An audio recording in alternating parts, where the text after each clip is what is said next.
City India news Telugu నేటికి అంటే రేపటి దినం 25వ తేదీ జూన్ 25వ తేదీ నాడు మొట్టమొదటగా జూన్ 4వ తేదీ మనకు ఫలితాలు వచ్చినాయి, పార్లమెంట్ ఎన్నికల ఫలితాలు. ఆ తర్వాత జూన్ 25వ తేదీ నాడు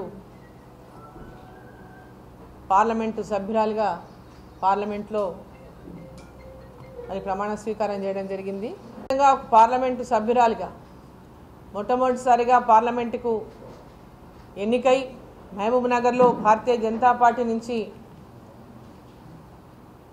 నరేంద్ర మోదీ గారి యొక్క నాయకత్వంలో వారి నేతృత్వంలో పనిచేసేటువంటి అవకాశం లభించినటువంటి సందర్భంగా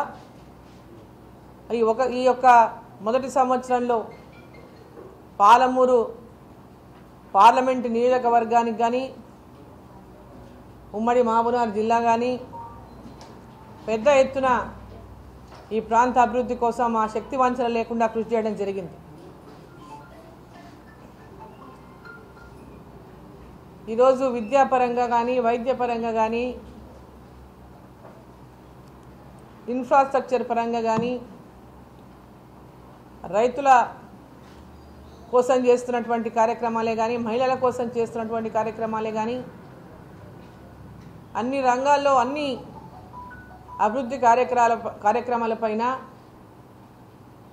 ప్రజల లోపల ఒక పక్క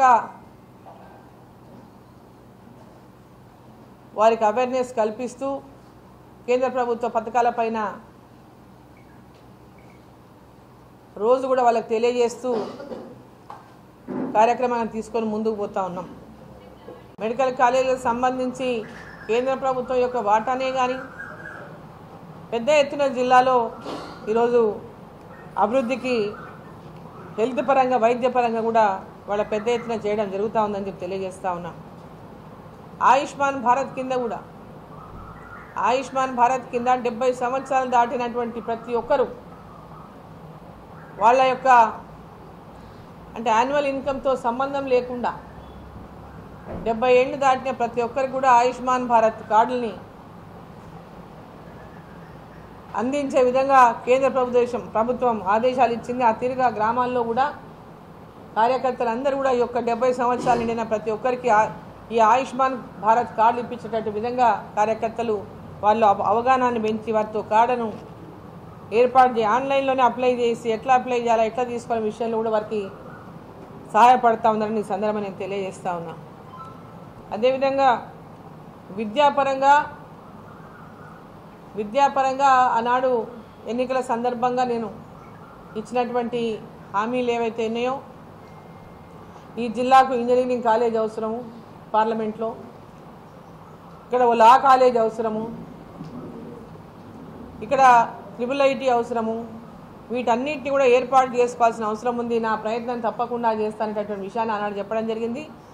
ఆ ప్రయత్నాలు కూడా ఈరోజు సఫలమైనట్టుగా మీకు సందర్భంగా నేను తెలియజేస్తా ఉన్నా. అదేవిధంగా Navodaya school, Sainik school, Navodaya school మన పార్లమెంటుకు మహబూబ్నగర్ జిల్లాకు శాంక్షన్ చేసుకోవడం జరిగింది. నవోదయ స్కూల్ ఈ సంవత్సరం నుంచే ప్రారంభం కాబోతా ఉంది. నవోదయ స్కూల్ ఈ సందర్భం తెలియజేస్తా ఉన్నా.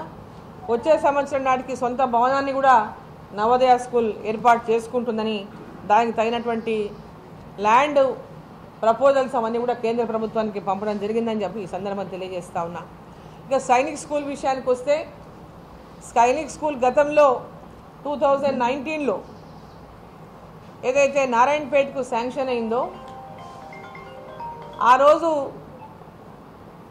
ఏదైతే దానికి కావాల్సినటువంటి అదేవిధంగా రైల్వే స్టేషన్లు మన జిల్లాలో ఉన్నటువంటి రైల్వే స్టేషన్లన్నింటినీ కూడా ఇవాళ అమృత్ భారత్ స్టేషన్లుగా అభివృద్ధి చేయడం జరుగుతూ ఉంది.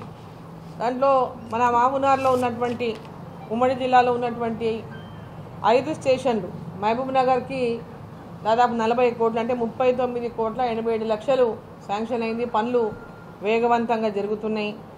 అదేవిధంగా జడ్చెల్లాలో 10,94,00,000 దాదాపు 11 కోట్లు జడ్చెల్లాకు శాంక్షన్ అయింది. అక్కడ కూడా వేగవంతంగా పనులు జరుగుతున్నాయి. షాద్నగర్లో 9,59,00,000 దాదాపు 10 కోట్లు షాద్నగర్లో కూడా శాంక్షన్ అయింది. అక్కడ కూడా పనులు జరుగుతున్నాయి. గద్వాలలో 9,49,00,000 అంటే దాదాపు 9.5 కోట్లు గద్వాలలో కూడా వేగవంతంగా పనులు జరుగుతున్నాయి. మరి జోగులాంబ స్టేషన్లో కూడా వేగవంతంగా స్టేషన్లో 6,07,00,000తో అక్కడ కూడా పనులు జరుగుతున్నాయి. రైల్వే పరంగా కూడా పెద్ద ఎత్తున మన జిల్లాలో వందే భారత్ ట్రైన్ మనం ఇక్కడ నుంచి ప్రారంభించుకోవడం జరిగింది అన్నాడు. అదేవిధంగా కృష్ణా రైలును ఇక్కడ నుంచి మహబూబ్ నగర్ వరకు కృష్ణా రైలును ప్రారంభించుకోవడం జరిగింది. అదేవిధంగా కృష్ణా వికారాబాద్ రైలు విషయంలో కృష్ణా వికారాబాద్ ఏదైతే మన కొత్త లైన్ ఉందో దాని విషయంలో కూడా మంత్రి గారు కలిసి పనులను వేగవంతం చేయాలని చెప్పి కోరడం జరిగింది. సో జిల్లాలో ఉన్నటువంటి రైల్వే కొత్త అంటే మార్గాలను కానివ్వండి లేదా కొత్త రైళ్ల విషయంలోనే కానివ్వండి, అదేవిధంగా ఇప్పుడు ఏదైతే రైళ్లు మన ప్రాంతం నుంచి పోతున్నటువంటి కొన్ని రైళ్లని మా ప్రాంతంలో ఆపాలని ప్రయాణికులు ఆ ప్రాంతంలో ఉన్నటువంటి ప్రజలు కోరినటువంటి మేరకు అక్కడ కొన్ని చోట్ల ఆ రైల్వే అన్నీ ఆపలేకపోయినా కొన్ని రైళ్లను ఆపించేటటువంటి విధంగా చర్యలు తీసుకోవడం జరిగింది.